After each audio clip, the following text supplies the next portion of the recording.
गोस्वामी जी कहते हैं कि अरी रसना, तू श्री राम जी के नाम रूप लीला गुण का गान क्यों नहीं करती है? कौन तुझे रोक रहा है? क्या बाधा है? क्या परेशानी है? तू बोलना तो जानती है, बोलती तो रहती है।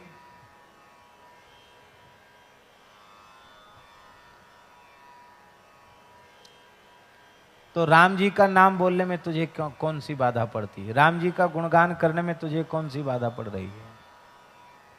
महाराज जी, पुराण का श्लोक है, इस संसार का सबसे बड़ा आश्चर्य क्या है? ये आवाज गूंज रही, इसको ठीक करो। इस संसार का सबसे बड़ा आश्चर्य क्या है? लोग कहेंगे दुनिया में 7 आश्चर्य हैं। हमारे यहाँ का ताजमहल भी लोग कहते हैं एक आश्चर्य है, 7 आश्चर्य में एक आश्चर्य है। ये सब कोई आश्चर्य नहीं है। लोक की दृष्टि में ये आश्चर्य हो सकते हैं, संतों की दृष्टि में ये कोई आश्चर्य नहीं।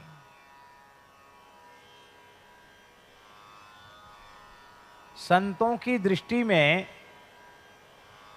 सबसे बड़ा आश्चर्य यह है कि सुलभम भगवन नाम जिह्वा च वशवर्तिनी तथापि नरकम यान्ति किमाश्चर्यमतः परम। भगवान का नाम सभी प्राणियों को सुलभ है। आप ये नहीं कह सकते कि हम तो रूस में रहते हैं, जर्मन जापान में रहते हैं, अफ्रीका में रहते हैं, हमको भगवान का नाम लेने में बाधा। हमको सुलभ नहीं, सबको धरती के किसी भी कोने में रहकर भगवान नाम लिया जा सकता है। और जिह्वा च वशवर्तनी, जिह्वा हमारे बस में है, फिर भी हमको नरक में जाना पड़ रहा है। 84 लाख योनियों के चक्कर लगाने पड़ रहे हैं। इससे बड़ा आश्चर्य इस संसार का कोई दूसरा नहीं है। ये नारद जी का मत है, ये नारद जी का मत है। यक्ष ने युधिष्ठिर से पूछा, धर्मराज युधिष्ठिर से पूछा, किमाश्चर्यम, आश्चर्य क्या है? उसने भी पूछा, यक्ष ने। तो धर्मराज ने कहा कि संसार रूपी कड़ाह में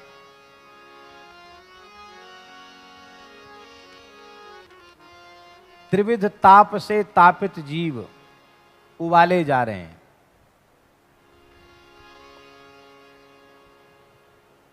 मृत्यु सबको सान सान के खा रही है,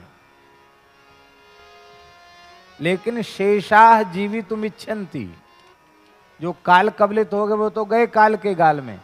जो बचे हुए हैं कड़ाही में उबल रहे हैं, वो उबल रहे हैं, वो भी जिंदा रहना चाहते हैं। किमाश्चर्य मतः परम, बोले इससे ज्यादा आश्चर्य क्या होगा? संसार में पड़े रहना चाहते हैं, इससे मुक्त होने का यत्न नहीं करते हैं। मनुष्य जन्म प्राप्त करके भी इससे बड़ा आश्चर्य और कोई दूसरा नहीं है, ये युधिष्ठिर कह रहे हैं।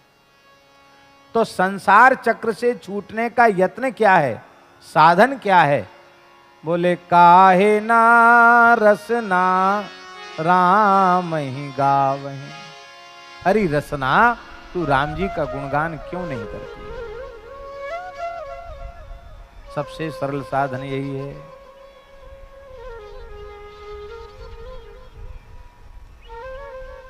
राम जी का गुणगान तो नहीं करती, और क्या करती है? बोले निस दिन पर अपवाद, दूसरे की निंदा। अपवाद माने होता है गंदगी फैलाना। अपवाद का मतलब क्या होता है? लोकापवाद, बदनामी। संस्कृत में उसको अपवाद कहते हैं और लोक भाषा में उसको बदनामी कहते हैं।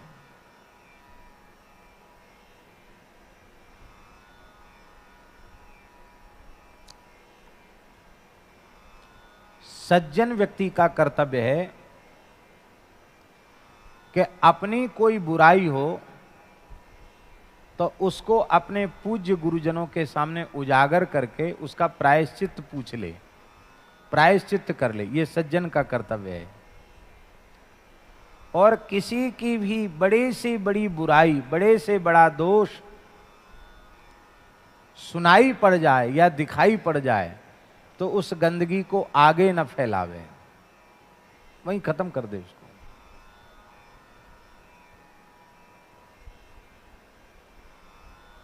हमारे पूज्य गुरुदेव भक्तमाली जी महाराज, उनके सामने कोई परनिंदा पर चर्चा करता या ये कहता कि महाराज मैंने बहुत पाप किए हैं, महाराज जी कहते ये सब कहने सुनने की हमें आवश्यकता नहीं है, राम राम करो। अरे तुमने पाप किया, हम क्यों सुने? तुम्हारी गंदगी हम क्यों सुने?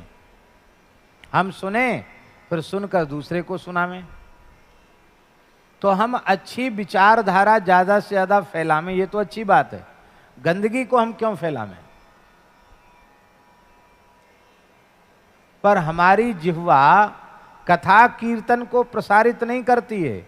हमारी जिह्वा तो पर अपवाद वृथा कत रटी रटी राग बढ़ा वहीं। जितनी पर निंदा पर चर्चा करोगे उतना तुम्हारा जन्म व्यर्थ जाएगा, जीवन व्यर्थ जाएगा। उस पर निंदा परापवाद को कह कह के रट रट करके तुम राग क्यों बढ़ा रहे हो? स्वामी जी, जैसे अश्विनी कुमार जो है ना, वो दो हैं, एक को बुलाओ तो दो ही आवेंगे, अकेला कोई आएगा नहीं। बसु 8 हैं, एक को बुलाओगे तो 8 आएंगे, ये पक्का है। सनकादिक 4 हैं, एक को बुलाओगे 4 आएंगे, ये पक्के हैं। ठीक इसी प्रकार से राग अकेले कभी रहता ही नहीं, उसका अभिन्न सहचर है द्वेष। राग है इसका मतलब द्वेष अपने आप आ जाएगा। द्वेष को निमंत्रित नहीं करना पड़ेगा। राग के बिना द्वेष की सृष्टि होती नहीं, और राग रहेगा तो द्वेष रहेगा, और राग द्वेष रहेंगे तो भगवान में प्रेम कभी प्रकट होने वाला नहीं। आप चाहे जो कुछ कर लो, न ज्ञान उत्पन्न होगा, न भक्ति उत्पन्न होगी, न कोई साधन सफल होगा। राग द्वेष से मुक्त होना ही पड़ेगा।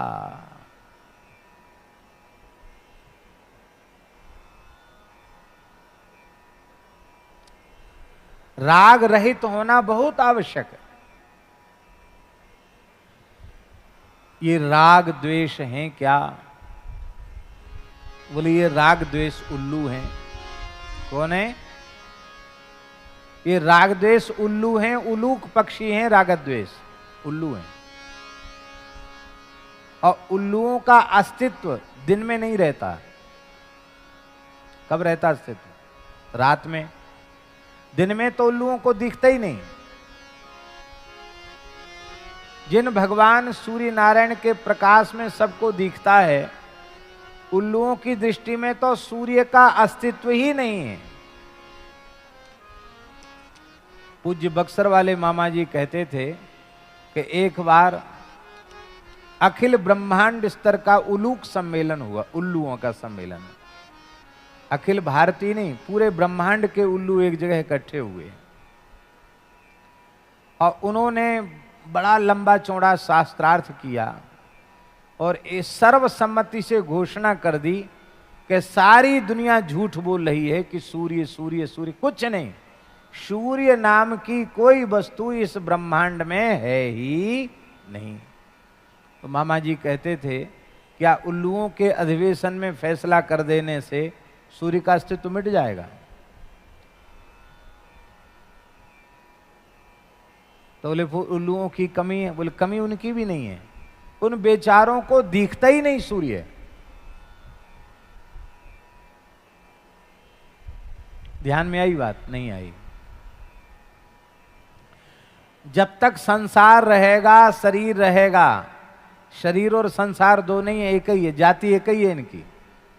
वो तो स्पष्ट करने के लिए शरीर संसार कह दिया जाता। शरीर माने संसार, संसार माने शरीर, दोनों प्रकृति है।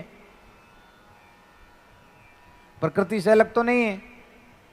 प्रकृति को ही पिंड शरीर कहते हैं अब प्रकृति को ही ब्रह्मांड कहते हैं, संसार कहते हैं, दोनों में भेद नहीं है। जब तक शरीर संसार रहेंगे तब तक राग द्वेष रहेंगे।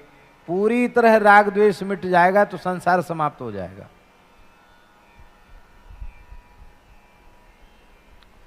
आप लोग कहेंगे तब तो बहुत अच्छी चीज है राग द्वेष, संसार बना रहे, कितना बढ़िया संसार है।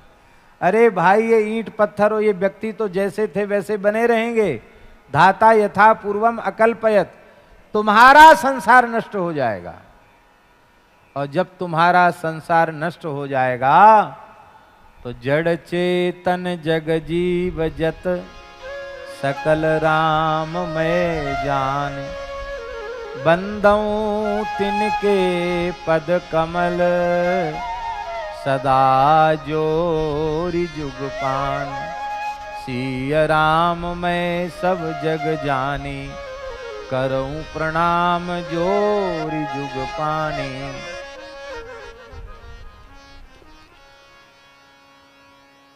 फिर राग द्वेष नहीं रह जाएगा। राग द्वेष का अभाव ही संसार का अभाव है, और राग द्वेष का रहना ही संसार का रहना है। द्वेष मन में है तो उसका पक्का है कि राग पहले भीतर होगा, बिना राग के द्वेष उत्पन्न ही नहीं होगा। राग होगा तो द्वेष होगा, द्वेष होगा तो राग होगा। ये दोनों एक साथ ही रहते, अलग रह ही नहीं सकते।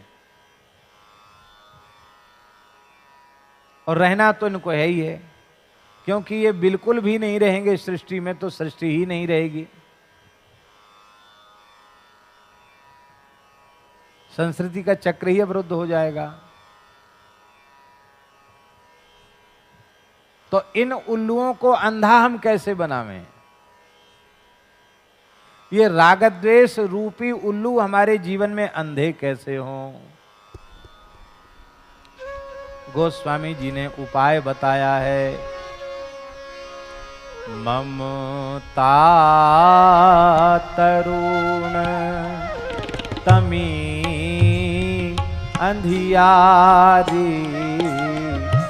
ममता तरुण तमी अंधियारी। राग द्वेष उलूक सुखकारी। राग द्वेष उलूक सुखकारी। तब लगी बसत जीव मन माही। तब लगी बसत जीव मन माही।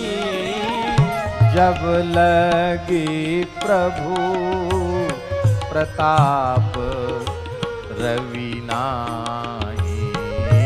जब लगी प्रभु प्रताप रवि नाही।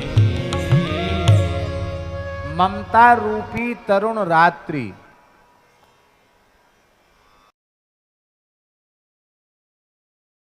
इस रूपी उल्लू बड़े सुखी रहते हैं। ये ममता रूपी रात्रि भीतर तब तक बनी रहती है। ये रागद्वेष रूपी उल्लू तब तक सुखी रहते हैं जब तक प्रभु प्रताप रवि का उदय नहीं होता। ये प्रभु प्रताप रवि क्या है? यह है भगवन नाम, भगवत चरित्र, भगवत लीला। यही है प्रताप रवि।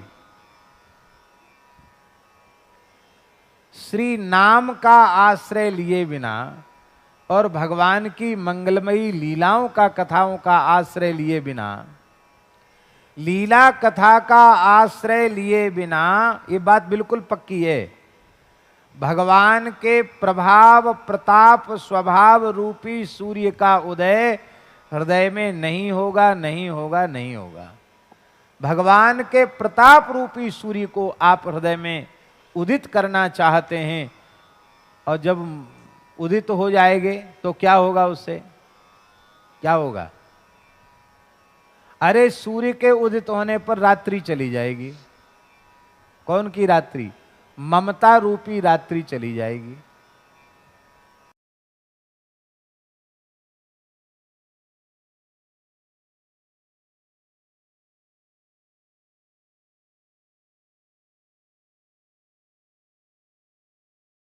रात्रि के विदा होते ही समता रूपी सवेरा हो जाएगा।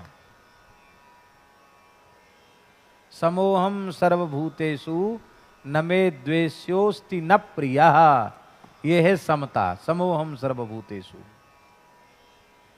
ये समोहम सर्वभूतेषु, ये समता का सूर्य उदित हो जाएगा। समता का सूर्य उदित हो जाएगा।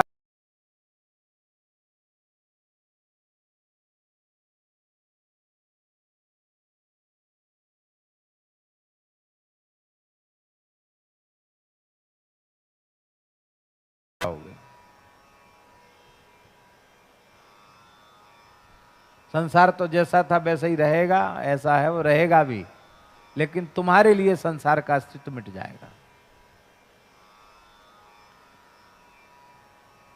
इसी को कहते हैं तुलसी ममता राम सो, समता सब संसार।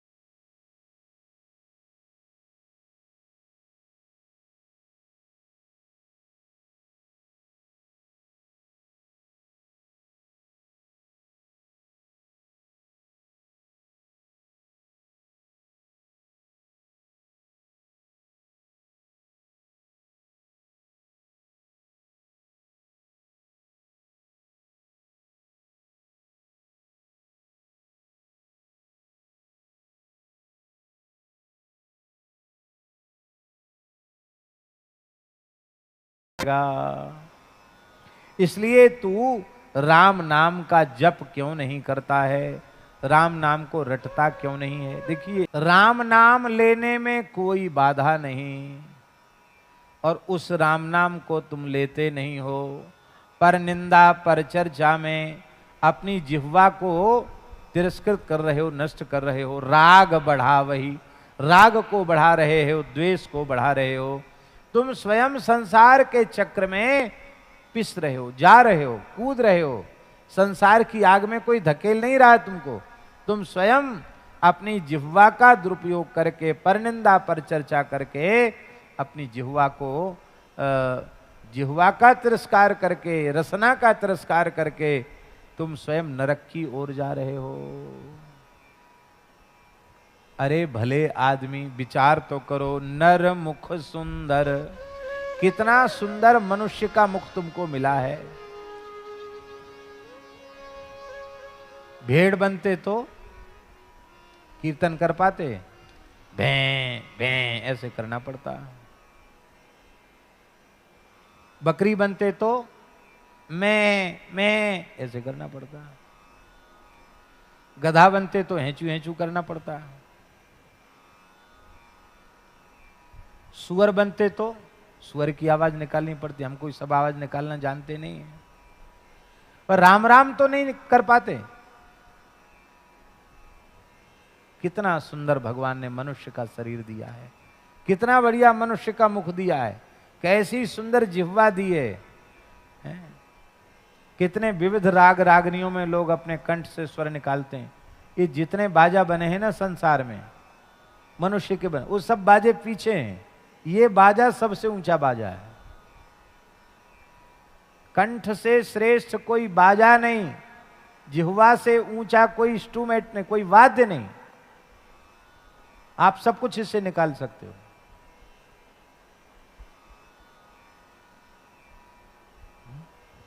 और क्या ठाकुर जी की सृष्टि है। अब स्वामी जी का स्वर क्या कहना। अब वो स्वर पूरी दुनिया खोजने पर वो स्वर सुनाई नहीं पड़ता। ये इंस्ट्रूमेंट किसका बनाया है? ठाकुर जी का बनाया हुआ। स्वामी श्री राम स्वरूप जी का स्वर, क्या मिठास थी गले में, वाह क्या कहना। अभी देख लो, लता जी वृद्ध हो गई हैं लेकिन उनका स्वर देखो। ये सब किसने बनाया?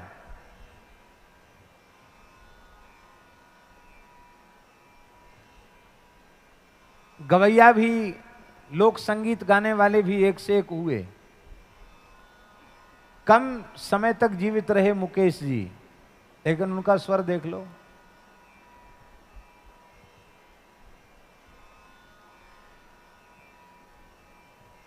हम कोई सिनेमा के गीत सुनने का हमको व्यसन नहीं है, शौक नहीं है, पर पता नहीं क्यों ऐसी स्वाभाविक वाणी उस मुकेश की सुनाई पड़ती है कि लगता है कि इसको सुने।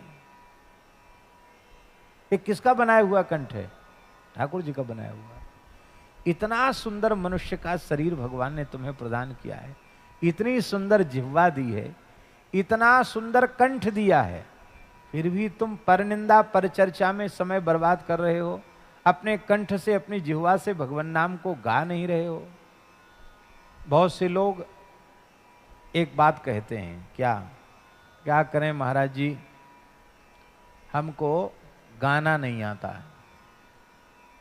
बहुत से लोग कहते हैं हमको गाना, ठीक है मान सकते हैं हम, क्योंकि आपने संगीत पढ़ा नहीं, संगीत सीखे नहीं, तो आप कह सकते हैं कि हमको गाना नहीं आता। पर सच्ची बात यह है कि दुनिया में ऐसा कोई मनुष्य नहीं है जिसको गाना ना आता हो। जब तरंग आएगी ना तो शौचालय में गाने लग जाओगे, तरंग आएगी तो बाथरूम में स्नान करते करते गाने लग जाओगे। हाँ, अरे सोते सोते सपने में गाने लग जाओगे। तरंग कोई रोक नहीं पाएगा, तरंग आएगी तो, भले ही उसका स्वर चाहे जैसा हो। गाता हर व्यक्ति है, जैसे हर व्यक्ति रोता है ऐसे ही हर व्यक्ति गाता है। बहुत से लोग कहते हैं कि हमको नाचना नहीं आता। नाचो, अरे कि हम नाचना नहीं आता। अरे 84 लाख योनियों में नाच ही तो रहे हो, और क्या कर रहे हो? चलो वैसा नाचना नहीं आता तो ऐसा भी कोई मनुष्य नहीं है भैया जी जो 24 घंटे में कभी न कभी थिरकता ना हो। भले ही जिन लोगों को बहुत लाज शर्म लगती है तो वो भीतर नाच लेते हैं, और नहीं नाचेंगे तो ऐसे ऐसे तो कर ही लेंगे। वही तो नाचना हुआ। अरे पांव हाथ नहीं नचे, सिर तो नच गया कि नहीं नच गया। पर ठाकुर जी के सामने नहीं नाचते, ठाकुर जी के सामने नहीं गाते, ठाकुर जी के सामने नहीं बोलते, और टर टर टर टर करते रहेंगे, बक बक करते रहेंगे।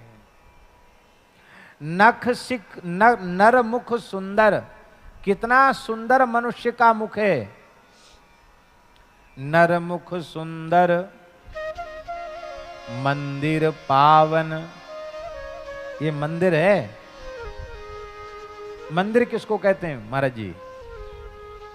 जिसमें भगवान विराजते हैं उसको मंदिर कहते हैं। किसको कहते हैं मंदिर? जिसमें भगवान विराजे वो मंदिर। इसमें भगवान बैठे कि नहीं तो मंदिर है कि नहीं? इसलिए भागवत जी में लिखा है द्वितीय स्कंध में, मनुर्मनीषा मनुजो निवासा। परमात्मा, विराट पुरुष परमात्मा की बुद्धि का नाम है मनु। इसलिए मनु जो है वो भगवान की बुद्धि का नाम है मनु। मनु जो कुछ कहते हैं उसको स्वीकार कर लो, आदमी की बुद्धि नहीं है वो परमात्मा की बुद्धि है, सबके लिए कल्याणकारी है। मनुजो निवासा, ये मानव का शरीर भगवान का निवास स्थान। वैसे तो रहते भगवान सब में, पर ये भगवान ने रचपच के अपने घर अपने लिए बनाया है। इंजीनियर तमाम मकान बनाता है पर अपने लिए बनाता है तब पूरी इंजीनियरिंग वहीं लगा देता है। ऐसे भगवान ने अपने रहने के लिए बनाया तो बहुत बढ़िया नक्काशी, क्या कहना, अलग अलग तरीके की डिजाइन के दरवाजे। किसी के ये दरवाजे अलग हैं, किसी का ये दरवाजा अलग है, किसी का ये दरवाजा अलग है। हाँ महाराज, सब विचित्र विचित्र। एक सांचा बनाया और बनाने के बाद सांचे को ही नष्ट कर दिया, फिर नया सांचा। कितनी विलक्षण बात है। हम ये सोच लें कि ये मानव शरीर भगवान का मंदिर है, इसमें भगवान रहते, भगवान ने अपने रहने के लिए बनाया, तो कोई मनुष्य किसी मनुष्य की हत्या करेगा? कोई मनुष्य किसी मनुष्य की हत्या नहीं करेगा। बाहर की इमारतों को के पीछे झगड़े होते हैं, जिनको लोग अपनी धार्मिक इमारत कहते हैं, उसके पीछे झगड़े होते हैं, तमाम लोग मर मिटते हैं। पर ये जो बाहर की इमारत है तो मनुष्य की बनाई हुई है, और ये इमारत किसकी बनाई हुई है? ये परमात्मा की बनाई हुई है। इस परमात्मा की बनाई हुई इमारत को नष्ट करने में तनिक भी लोग विचार नहीं करते। ये विचार आ जाए कि भगवान के बनाए हुए मंदिर हैं, तो इन मंदिरों को कोई नष्ट नहीं करेगा। ये समझ में आ जाए कि ये शरीर भगवान का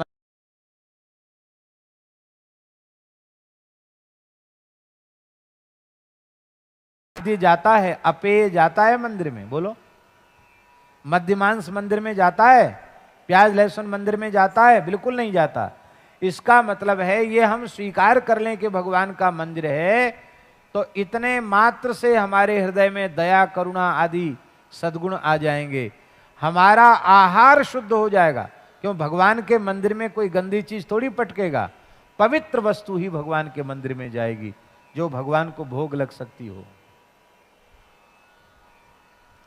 एक महात्मा का अभ्यास था, वो भोजन करने बैठते तो एक नया मंत्र बोलते थे। क्या? कौन सा मंत्र? हाथ जोड़ के कहते, हे भगवान तोहरे पेट में जाए। क्या कहते? हे भगवान तोहरे पेट में जाए। तोहरे पेट में जाए, बोले क्या मतलब? बोले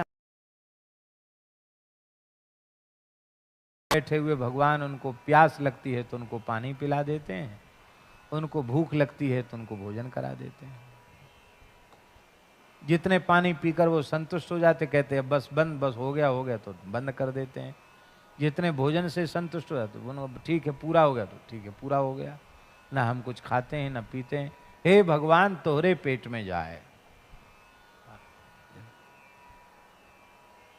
कितनी बढ़िया बात है। ये बात समझ में आ जाए तो अकर्ता हो जाएगा, और अकर्ता हो जाएगा तो अभोक्ता हो जाएगा। देखो कितनी अच्छी बात है। कितना सुंदर मनुष्य का मुख है, कितना पवित्र यह देह है, और उसमें तू रह रहा है। जिनका मंदिर है वो देवता भी इसी में है, और उस देवता का पुजारी जीवात्मा भी इसी में, उसी में तू रह रहा है। लेकिन फिर भी तू देवता की पूजा नहीं कर रहा है। ता ही लजा वही, मंदिर को लजा रहा है, देवता को लजा रहा है, देवता की कृपा करुणा का तिरस्कार कर रहा है। कहते तेरी हालत तो ऐसी है जैसे कोई चंद्रमा के समीप में रह करके और अमृत से वंचित रह जाए। चंद्रमा अमृतस्रावी है, और अमृतस्रावी चंद्रमा में रह करके और वो हमेशा हमेशा के लिए और वंचित रह जाए, अमृत से वंचित रह जाए। चंद्रमा में रहकर तो अमृत से वंचित हो जाए, और मृग तृष्णा का जो जल है, मरुस्थल की रेत में सूर्य की किरणें पड़ने से जो जलाभास हो जाता है, उसको पीकर प्यास बुझाना चाहे। महामूर्ख है कि नहीं?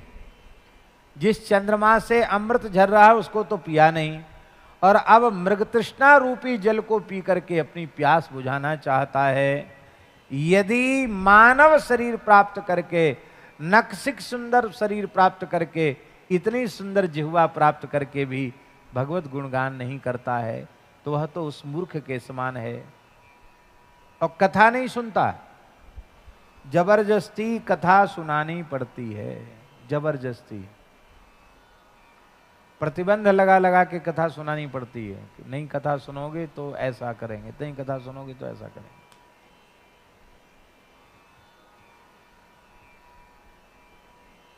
एक बुंदेलखंड के एक रामायणी जी थे, तो विनीत जी नाम था उनका।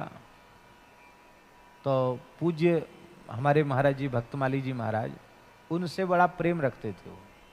महाराज जी कभी उधर जाते तो कथा मतलब तो बुंदेली भाषा में कथा कहते थे। वो कहते थे हम तो बेलन खो नौन दे रहे, समझे नहीं समझे? बैलों को नमक देना, हम तो बेलन खो नौन दे रहे, यहीं से शुरू करते थे। बैल ऐसे नमक नहीं, अब नमक उनके स्वास्थ्य के लिए अच्छा है तो क्या करते हैं, एक बांस का पोला बांस रहता है उसको मुंह में उनके डाल देते हैं और उस बांस की पुंगी में उसमें ऐसा वो लगा रहता है कीप जैसा, और उसमें डालते हैं नमक, तो नमक उनके कंठ में जाके नीचे उतर जाता है, उससे उनको फायदा होता है। तो जैसे बैलों को नमक दिया जाता है जबरदस्ती, नाथ पकड़ के खींच के, बोले ऐसे हम सबको बिठा के बेलन को नौन दे रहे हम।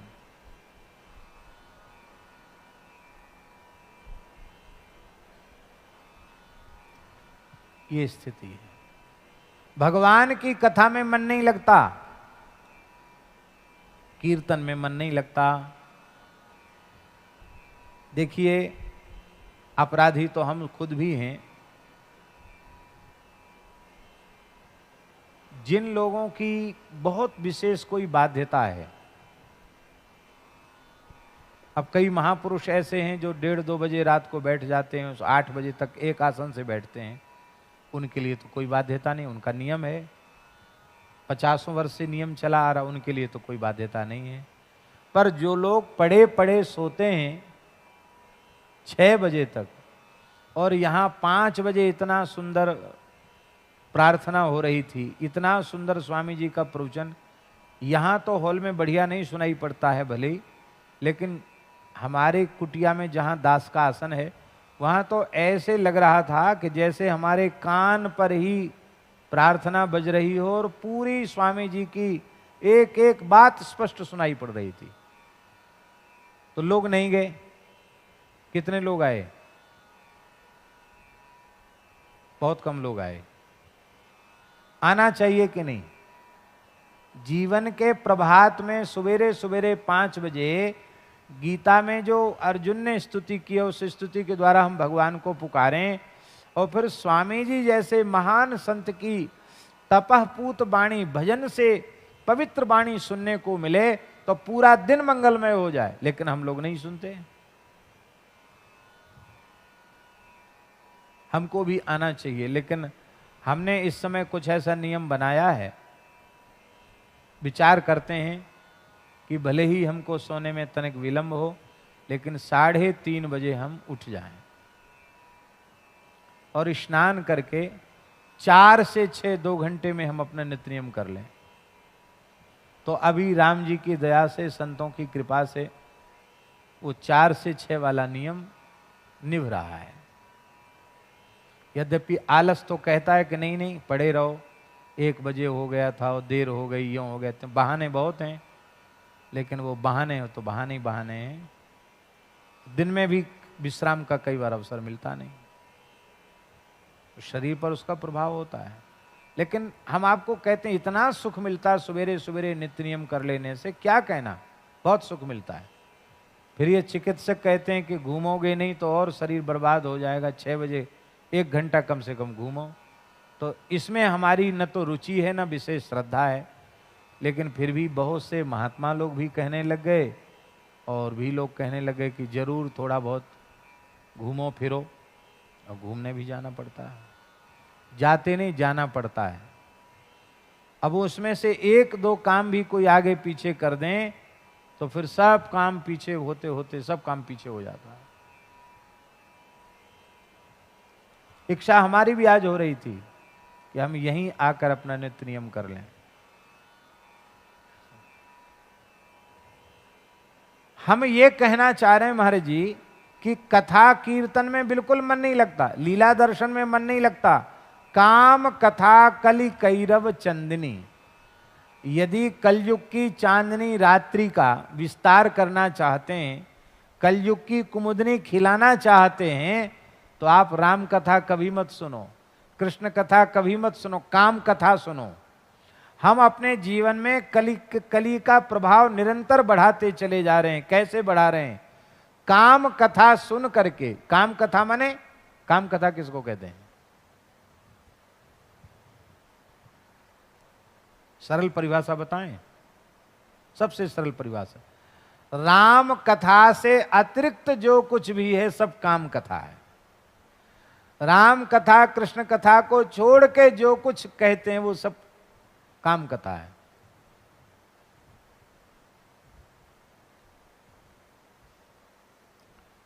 श्री आनंदमयी मां से एक बात पूछी गई, आनंदमयी मां से। हमने तो आनंदमयी, श्री आनंदमयी मां का प्रत्यक्ष दर्शन नहीं किया, यद्यपि वे उस काल में थी, लेकिन अवसर नहीं मिला प्रत्यक्ष दर्शन का। लेकिन उनके परिकर, उनके साधकों का दर्शन खूब होता रहता है। तो हमने सुना कि श्री आनंदमयी मां से किसी ने पूछा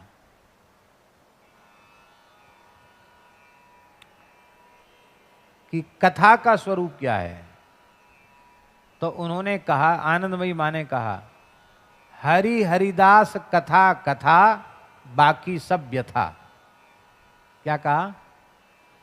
हरि हरिदास कथा कथा बाकी सब व्यथा। माने भगवान और भगवान के भक्तों की चर्चा को ही कथा कहते हैं। इसके अतिरिक्त आप जो कुछ कहते सुनते हैं वो कथा नहीं, वो व्यथा है। तो उस काम कथा को कान दे के सुनते हैं। यहां बैठ के बढ़िया से बढ़िया माइक लगा है कथा में, ऐसे नींद आ जाएगी। और वहां बैठ के कोई ऊटपटांग चर्चा कर रहा है, यहीं से देखेंगे क्या कह रहा है, उसके होठ कैसे हिल रहे हैं, आंख कैसी मटक रही है, अरे ये कह रहा होगा। और लोग इतने अच्छे विचार कर लेते, हाँ यही कह रहा होगा, ये पक्की बात है।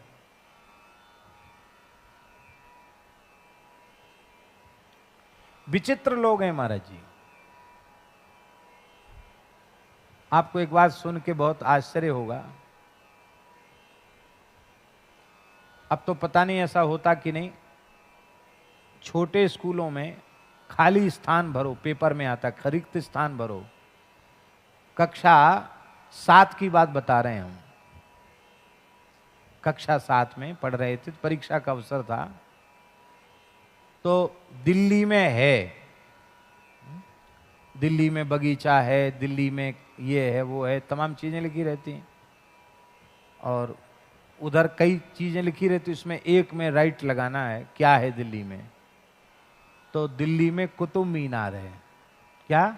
दिल्ली में कुतुब मीनार है। हमने पेपर में लिखा दिल्ली में, बीच में लिख दिया कुतुब मीनार है।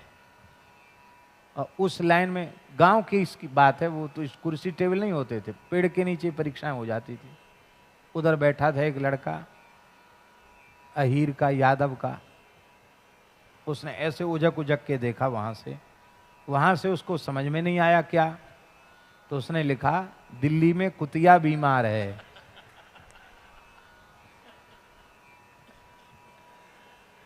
एक अध्यापक थे, ब्राह्मण देवता थे, तो ऐसे बड़ा मोटा चश्मा लगाते थे, वो छड़ी लेके घूम रहे थे, कोई नकल तो नहीं कर रहा है। वैसे कापी पे देखते थे नजर गड़ा के कि क्या लिख रहा है। तो जैसे ही वो लड़के को जानते थे कि इधर उधर ताक झांक रहा है, तो उसकी कापी पर देखा, तो देखा क्या लिखा है, दिल्ली में कुतिया बीमार है। अरे क्या लिखा है, दिल्ली में कुतिया बीमार है, कहां से लिखा? तो डर गया बेचारा छड़ी देख के। बोले वो महाराज ने लिखा, उनको देख करके हमने लिख दिया। लो, तो हमारी कापी देखी गई, क्या लिखा है? अरे इन्होंने तो ठीक लिखा। इस तरह से भी लोग अनुमान लगा लेते हैं। पर कथा कीर्तन में अच्छी से अच्छी बात, सरल से सरल बात, सीधी से सीधी बात उनको समझ में नहीं आती है। ये दुर्भाग्य है। तिनहि हटकी हरि कल की रति, कही हरि कल की रति करन कलंक नसावहीं। उनको हटक करके भगवान के पवित्र चरित्र को सुन करके कलयुग के कलंक को वो दूर नहीं करते हैं। उस विषय चर्चा को रोक करके भगवान के सुंदर नाम रूप गुण लीला का गान करना चाहिए। उससे क्या होगा, उन्हें कानों का कलंक दूर हो जाएगा, अर्थात विषय की बातें नारायण ठीक। अर्थात बस इस पद को पूर्ण करके ही हम दो पंक्तियां और हैं और हम उसको पूर्ण कर रहे हैं। इस विषय की बातें सुनते सुनते हमारे कान अत्यंत कलंकी हो गए हैं। वो कलंक दूर करने का साधन क्या है? बोले कलंक दूर करने का साधन है भगवान की कथा के श्रवण से ही वो कलंक दूर होगा।